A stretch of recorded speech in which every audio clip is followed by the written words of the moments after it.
karena kebangkitan Tuhan Yesus. Memang kita harus bersuka cita karena kita percaya kepada Dia. Apa yang sudah Dia lakukan itu membuat hidup kita semakin semangat. Karena kalau Yesus tidak dibangkitkan, percumalah kita kumpul pada hari ini, setiap hari Minggu memuji menyembah Tuhan. Setiap Natal kita beli pakaian baru, dari orang tua sampai anak-anak merayakan Natal.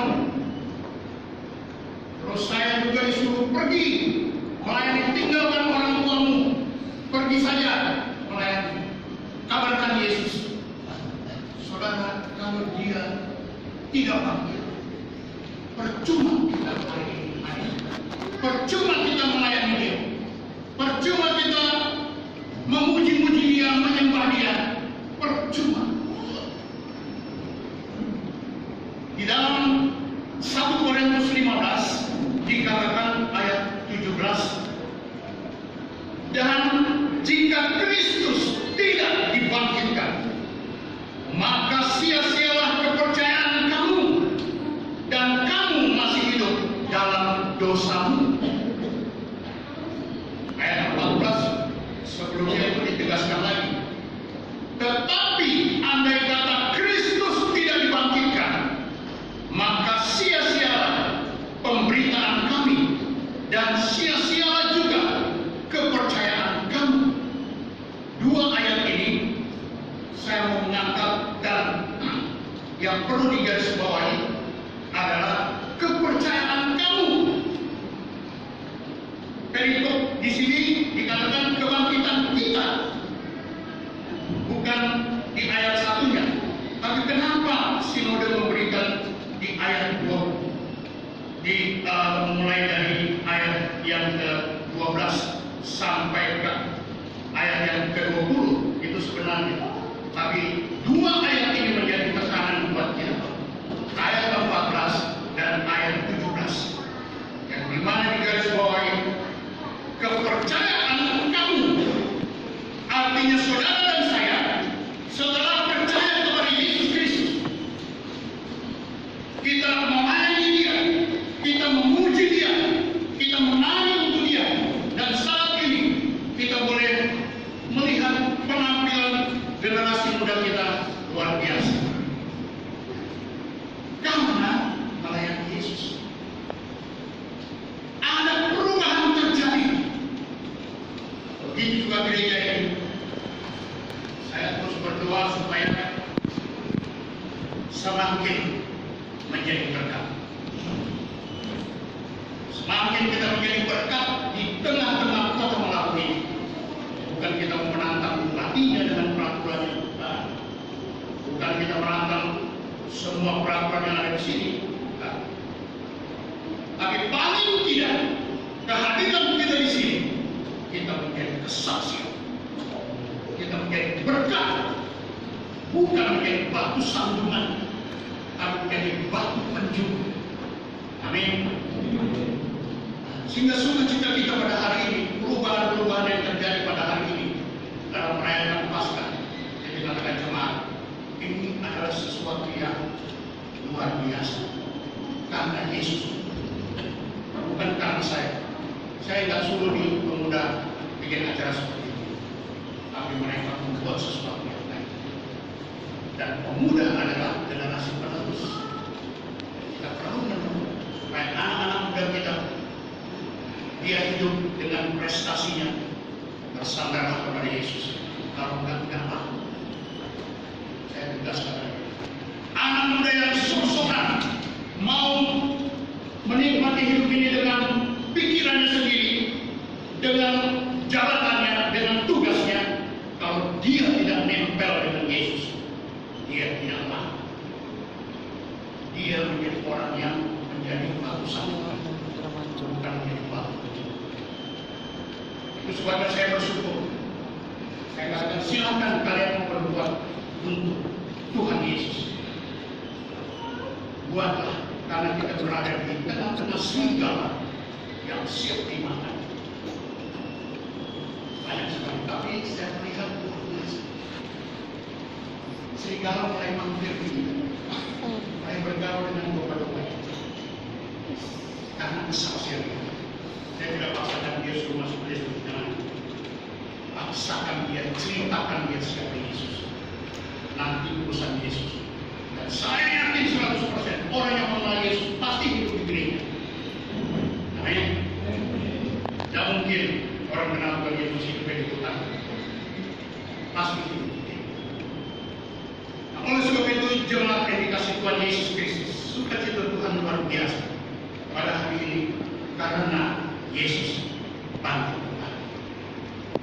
Yesuslah yang membuat kita tampil beda. Yesuslah yang membuat kita berprestasi luar biasa. Cece Maria itu, Maria Lahan, itu gak bisa jadi penyanyi dia. Tapi karena dia dadakan Yesuslah idola pada masa kecilku. Itu hasilnya. Anak-anak dari kecil dibawa untuk mengenal Yesus, hidupnya pasti berhasil. Tapi kalau orang tuanya bawa dia, pintar lah kau belajar supaya naik kelas kau. Itu seperti Alkitab, matilah dia. Akan kering. Yohanes pasal 15 dikatakan, kita harus melekat dengan pokok anu. Kalau nggak melekat, kita menjadi kering. Akhirnya dibakar. Nah, di dalam hidup kita yang Tuhan anugerahkan pada saat ini kita merayakan Paskah yang luar biasa, bukanlah sebuah kesia-siaan kita mengenal Yesus. Kita mengenal Yesus karena Dia Tuhan kita. Kita sebagai orang percaya kepada Dia, mempertahankan sampai maut sekalipun. Kita pertahankan Yesus adalah Tuhan dan Juru Selamat. Sebelum saya melayani, memang saya waktu melihat orang tua saya ngapain lah bawa anak-anaknya nggak ke gereja sampai dipukul. Kalau kami masih kecil tidak sekolah minggu, kami dipukul. Lalu setelah besar saya cari siapa ini Yesus yang disebut oleh orang tua saya. Sedangkan orang tua saya orang tua yang ya pas-pasan saja. Tapi saya cari, kenapa saya harus disuruh mengenal Yesus? Saudara, ternyata memang benar-benar Yesus itu adalah Tuhan yang hidup, Tuhan yang menjawab semua persoalan kita, Tuhan yang memberikan masa depan kita penuh dengan pengharapan. Karena Dia adalah Tuhan. Oleh sebab itu kebangkitan Yesus ini bagi kehidupan kita sebagai orang percaya ada 3 hal yang perlu kita perhatikan. Yang pertama, kenapa Yesus harus mati? Kenapa Dia harus mati? Kenapa Dia harus disiksa? Dan kenapa Dia harus bangkit? Pertama, karena Dia Tuhan. Dia yang mengatur dunia ini. Tuhan yang berkuasa di atas surga, Dia turun ke dunia ini. Jika di dalam kitab Yohanes dikatakan, aku dengan Bapa adalah satu. Jadi kalau kita mau berjumpa dengan Allah, melihat Yesus, kita sudah tahu bahwa Allah itu berkuasa sekali. Dan Yesus telah membuktikan itu, dan Dia mati di atas kayu salib, bukan karena Dia bodoh, bukan karena Dia tidak berkuasa, bukan karena Dia tidak ada apa-apanya. Dia pemilik dunia.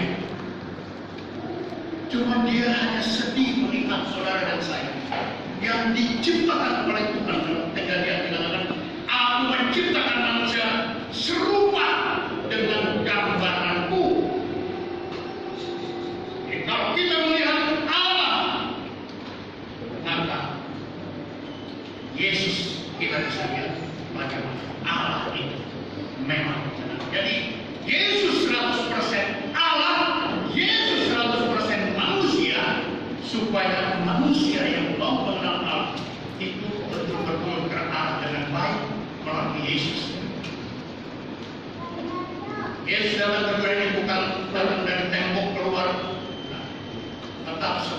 manusia hadir di dunia ini dilahirkan oleh seorang Tuhan. Tapi di dalam pribadinya ada satu pribadi yang luar biasa. Dia tidak berdosa dijadikan dosa. Dia yang memikirkan manusia ini sebenarnya mau kemana kalau udah hidup. Saudara, dulu saya tidak mengerti hidup ini. Apakah saya harus cari uang, saya cari jabatan, yang penting saya banyak uang, anak-anak saya gampang nanti. Waktu saya berpikir itu, percuma juga. Setelah banyak uang, saya semakin sombong. Saya tidak mengenal Tuhan, tidak usah perintah-perintah saya. Saya bisa melakukan itu karena saya punya uang. Sehingga ada orang sombong, orang kaya yang sombong mengatakan semua bisa diatur oleh hepeng. Saya katakan itu orang pasti sebentar saja.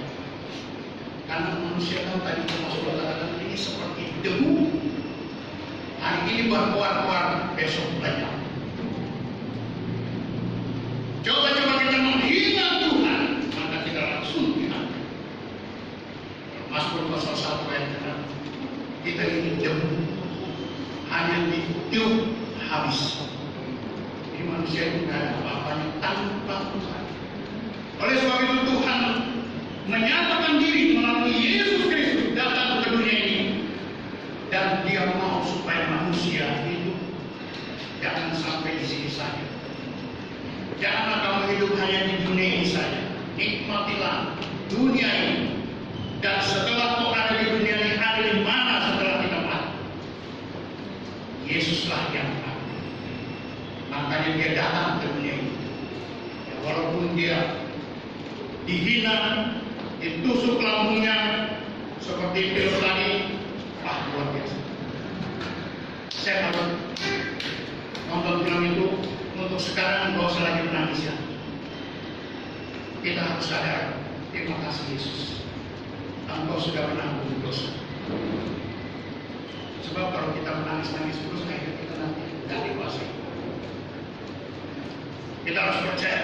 Thank you Lord. Terima kasih Tuhan, Engkau luar biasa. Apa yang kau lakukan itu untuk saya. Karena saya ini manusia berdosa, manusia yang harus dimurkai.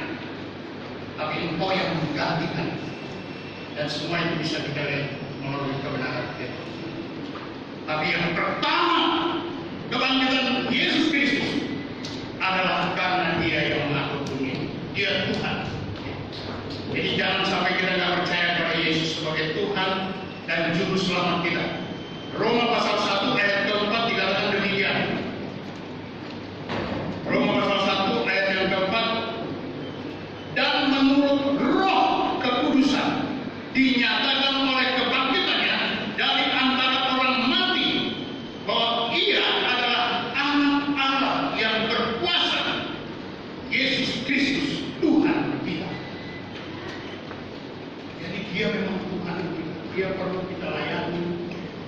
Karena Dia sudah melayani kita.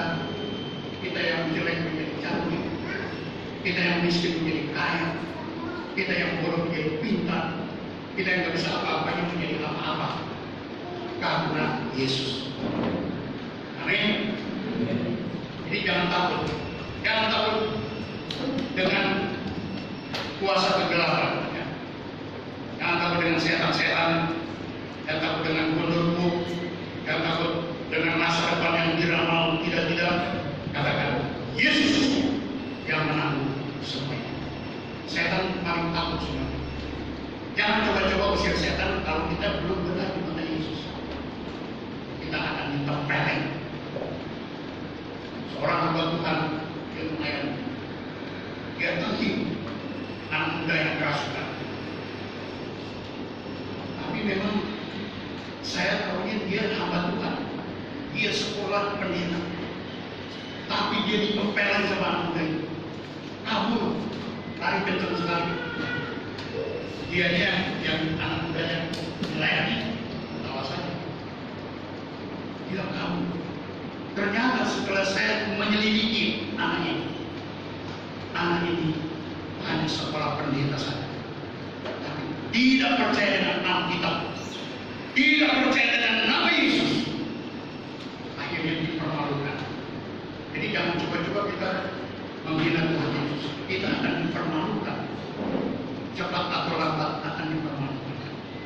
Tapi kalau kita menyanjung Dia sebagai Tuhan kita, Juru Selamat kita, Engkau adalah Tuhan yang patut saya layani. Engkau adalah Tuhan di tengah-tengah rumah tangga kami. Engkau adalah Tuhan di atas gerejamu yang patut dipuji, disembah dan dimuliakan. Karena memang Dia adalah Allah yang telah ada. Itu yang pertama. Jadi kita harus membuktikan bahwa Dia adalah Tuhan yang memang 100%.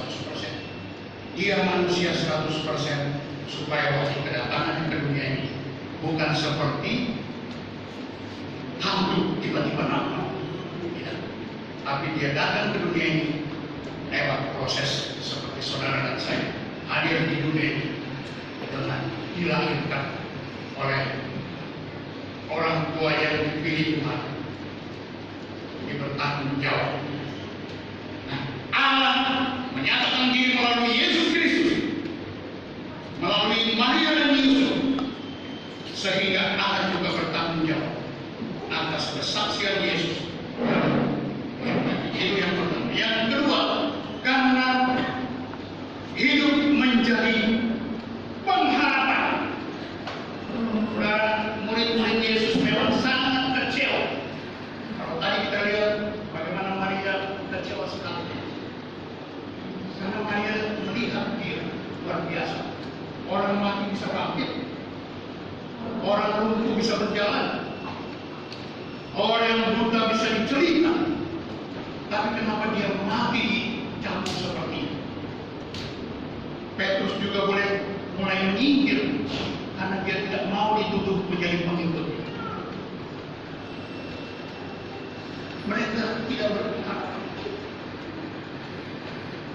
Mereka merasakan sia-sialah saya mengenal Yesus. Saudara, Yesus bertanggung jawab. Setelah Dia mati,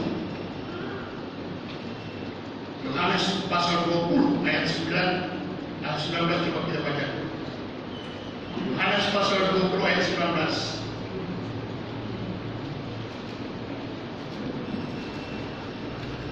Dikatakan demikian. Ketika hari sudah malam, pada hari pertama minggu itu, berkumpullah murid-murid Yesus di suatu tempat dengan pintu-pintu yang terkunci, karena mereka takut kepada orang-orang Yahudi. Pada waktu itu datanglah Yesus dan berdiri di tengah-tengah mereka dan berkata, damai sejahtera bagi kamu. Saudara, hati yang sudah tidak ada pengharapan lagi karena gurunya sudah mati di atas kayu salib. Yesus bertanggung jawab dengan murid-muridnya yang 12 itu. Yang satu urusan dia pribadi, karena urusan uang akhirnya bunuh diri lagi. Tidak tahu kan namanya? Judas. Jadi hati-hati. Dan Yesus di sini menguatkan mereka. Thomas yang ragu-ragu, Thomas disuruh mencucuk tangannya supaya engkau tahu bahwa saya Yesus. Artinya di sini harapan yang tidak ada lagi di dalam diri murid-murid Yesus. Mereka menerima satu pengharapan yang luar biasa, sehingga dari 11 orang itu diceritakan bahwa Yesus bangkit. Sampai sekarang mereka masuk ke daerah Asia dan terus Indonesia. Jadi banyak orang yang percaya. Mensen datang ke Sumatera, Yusuf kan datang ke Lampung karena cerita Yesus. Akhirnya banyak orang percaya. Saudara dan saya percaya ada pengharapan. Walaupun apa yang kita pikirkan tidak mungkin, Yesus katakan mungkin terjadi. Apapun persoalan kita, usaha kita, pekerjaan kita,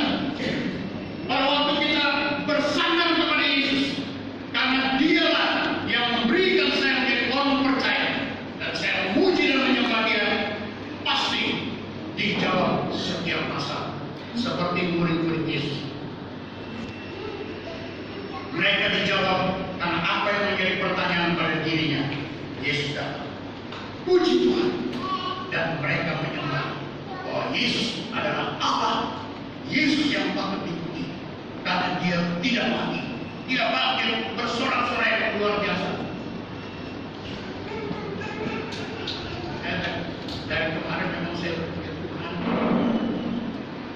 engkau mati. Saya kalau lihat film di Mission of Christ itu tidak kuat.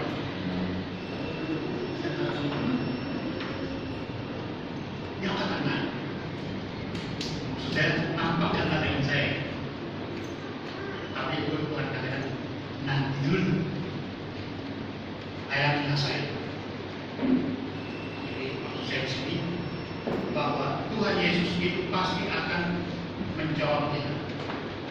Ada hal-hal yang menurut pribadi kita tidak mungkin, itu menjadi mungkin pada waktu kita terus berseru kepada Dia. Banyak kesaksian apa yang seperti itu.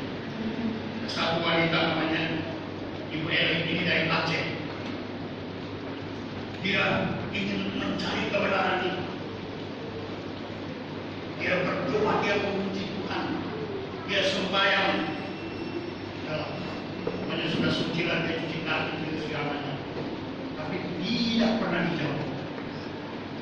Pada waktu dia mendengar anak-anak Tuhan, orang-orang percaya memuji Tuhan, dia kembali ke rumah dan dia berdoa dan berdoa dan berdoa.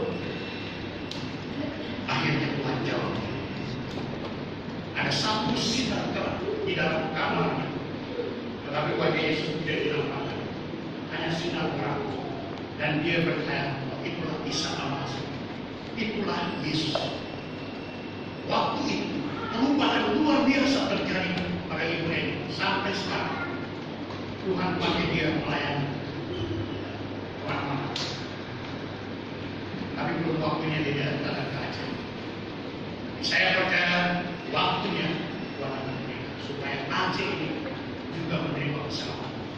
Amin. Dia suruh saudara dan saya berada di sini.